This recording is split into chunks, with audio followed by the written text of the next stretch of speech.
Jesus. What happened? I feel like I got hit by a truck. Close. You hit someone. With a truck? With a crowbar. Bex, I think something's... I don't remember doing that. You remember throwing a girl over a bridge? What? Killer way to end a date. Pun intended. I don't know what you think you saw, but I would never harm anyone. My brother wouldn't. You? I'm not so sure about. Okay, Rebecca, just untie me and we can figure this out together, okay? Like we always have. See, here's the thing. Whatever you are, wearing my brother like a cheap thrift store suit, you've clearly got practice. You've nailed his puppy dog eyes, and casual charm, and boy next door energy. But it's the little slips that give you away. The way you walk, how you don't smile enough. And you called me Rebecca. There are a few things my brother would never do. That's one of them. Oh, goodness.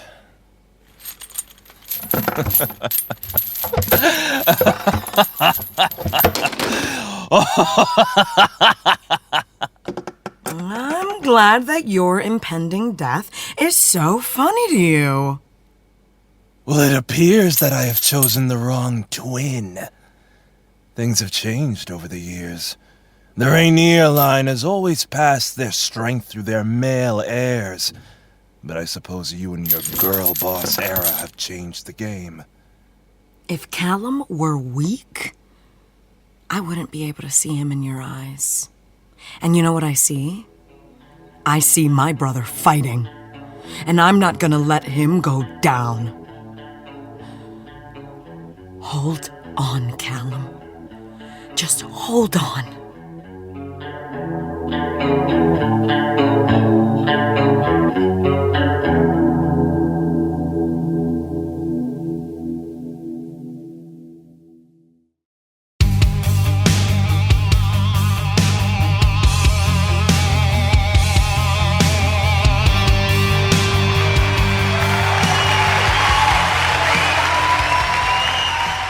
All you ghouls, geeks, and scream queens, I'm Jocelyn Mathers, and this is Behind the Screams.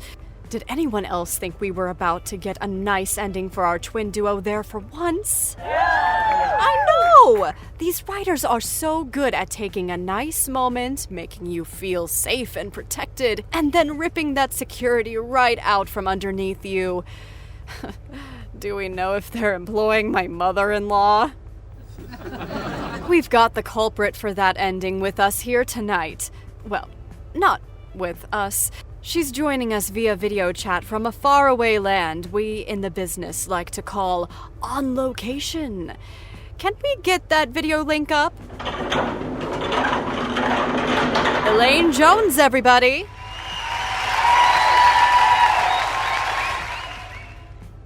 Hey everyone! Hey Jocelyn! How are you doing out there in Siberia?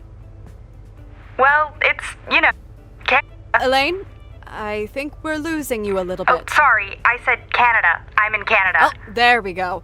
Whatever you did, stay right there. Sorry, it's gotta be my budget hotel internet out here. Not the most reliable.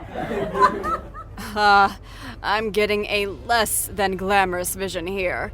You're telling me being on location isn't full of beautiful movie stars and catered meals and high-speed internet in spa-like resorts? I'm sorry to shatter the rose-tinted image, but no. Being a writer is just about as far away from glamorous as you can get. Tell us about set. Can you give us any hints about your episode? Well, we actually film a little bit ahead, so you guys just watched episode 8, but we're filming part of episode 11 right now.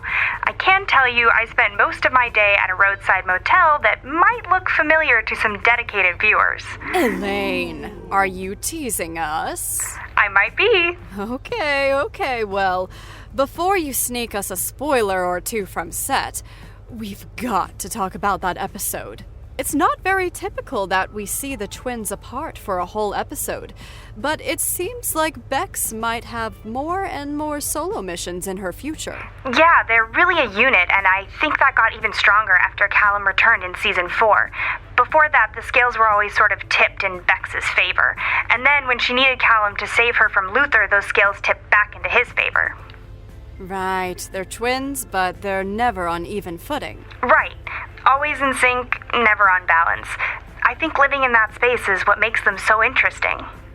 And now we're seeing those tables turned again, waiting for an epic save from Bex so she can flip those scales again. Exactly. You guys do know how to work a formula. Well, that's life, right? That's any relationship. Give and take. You're never really one-to-one. That's totally true. My sister and I are always keeping tabs on whose turn it is to pay the bill at brunch. By which I mean at the end of brunch, she pretends to reach for her wallet while saying how pretty I looked on TV the night before. The struggle of achieving your dreams. They never tell you about that part. Move to Hollywood, they said. Pick up the tab forever, they said. You get me! But I'd say the Rainier twins' give and take stakes are a little bit higher than who picks up the tab. Well, sure. Every day feels like the end of the world, but that's one of the things I love about our show. The stakes.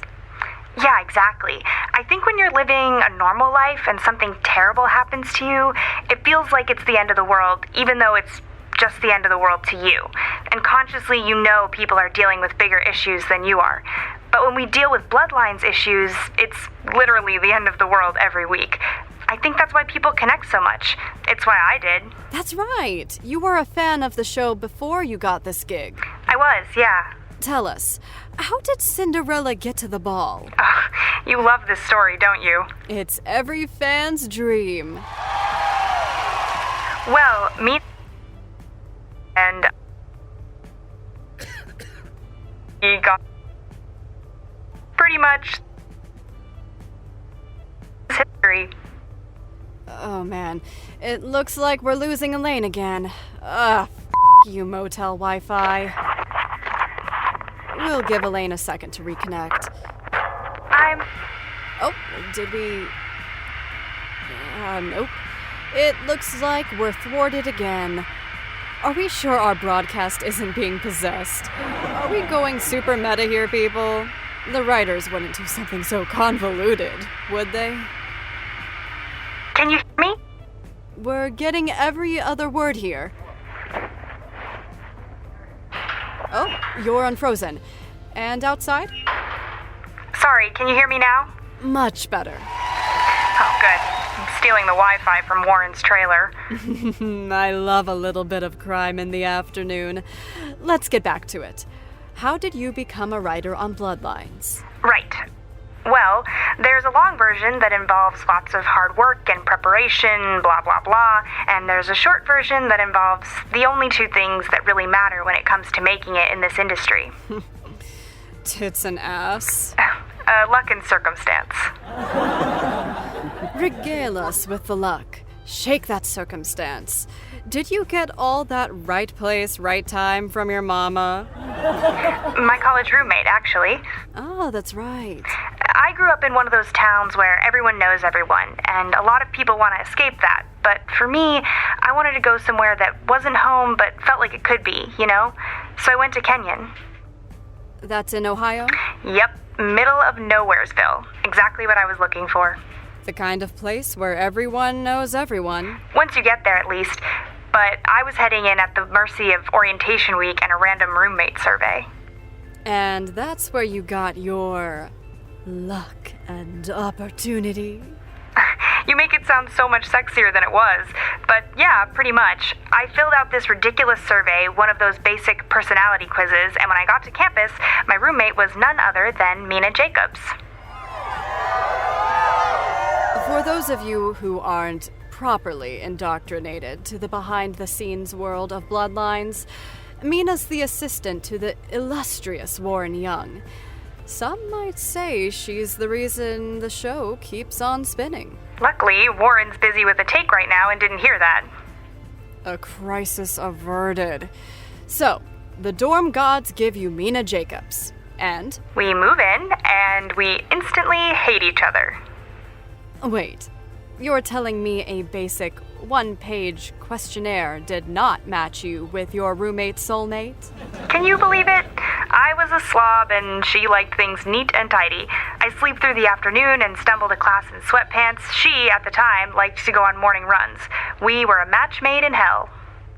So, how do we get from roommate wars to getting you a job? I know this whole story would be way better if I had some sort of lightning strike, suddenly they're in love moment to share, but the whole thing was more of a gradual understanding of each other.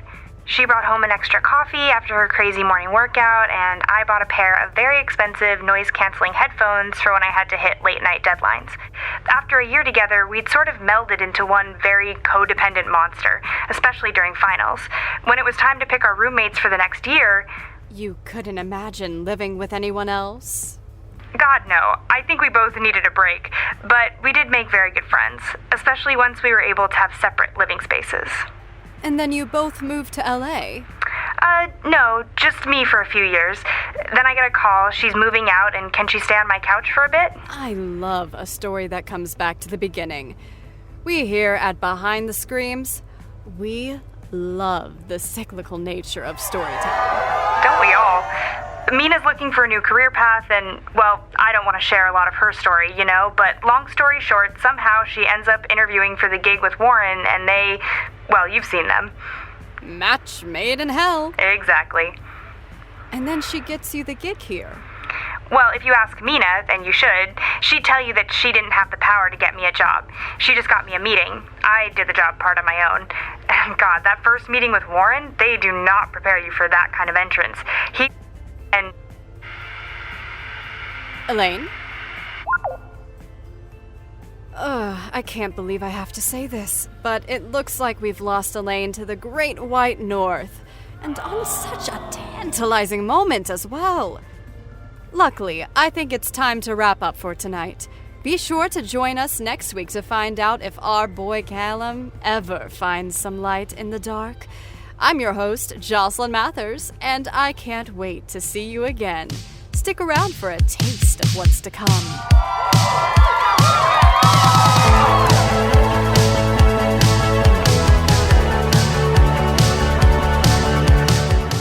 This episode of Behind the Screams was written and directed by Marissa Tandon. It featured Torian Brackett as Callum, Casterline Villar as Bex, Madison Garris as Jocelyn, and Alex Wisenhunt as Elaine. Sound design is by Newton Shuttlecotty. To keep up with our show, follow us on social media at ThatVampShow or join us on our website at tandonproductions.com.